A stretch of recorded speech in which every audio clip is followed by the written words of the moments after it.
কোটি কোটি তারা আছে, চাঁদ কিন্তু একটা হয়, চাঁদ কিন্তু দুটো নয়। কোটি কোটি তারা যতই দেখো না কেন, চাঁদের মর্যাদা আলাদা। পৃথিবীর জমিনে কোটি কোটি ওলি আসবে, পৃথিবীর জমিনে কোটি কোটি নামাজি থাকবে, পৃথিবীর জমিনে কোটি কোটি হাজি আসবে, পৃথিবীর জমিনে কোটি কোটি আল্লাহ নেক বান্দা বান্দি আসবে। এ যুবকেরা আপনারা, এরা হলো সব তারা।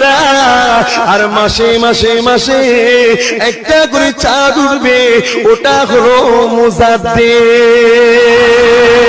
100 বছর আগে কিংবা পরে আল্লাহ মুজাদ্দিদ পাঠাবে, এদেরকে আল্লাহ পাক এত নিয়ামত করবে, তামাম ওই পিরিয়ডের ওলিদের বাদশা বানিয়ে দিয়ে পাঠাবে। ও যুবকেরা আপনারা, ও নবী পাকের উম্মতিরা, যত বড় ওলি হোক না কেন মুজাদ্দিদ হতে পারবে না, যতই নামাজি হোক না কেন মুজাদ্দিদ হতে পারবে না, যতই হজ করুক না কেন মুজাদ্দিদ হতে পারবে না। যেমন মানুষ ইবাদত করে করে করে নবী হওয়া সম্ভব না, ওই রকম মানুষ ইবাদত করে করে করে মুজাদ্দিদ হওয়া সম্ভব না। মুজাদ্দিদকে আমার আল্লাহ সিলেক্টেড করে।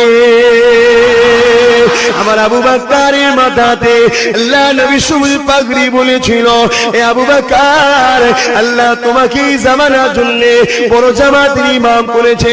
আমার আবু বকর বলতে লাগলে, ইয়া রাসূলুল্লাহ, হাবিবাল্লাহ, হুজুর আপনি আমার জন্য দোয়া করে। আমার আবু বকরের কথায় আল্লাহ নবী বলেছে, বাবা আবু বকর, আমি মুহাম্মদ যাকে পছন্দ করিনি, আমার আল্লাহ তাকেও পছন্দ করে।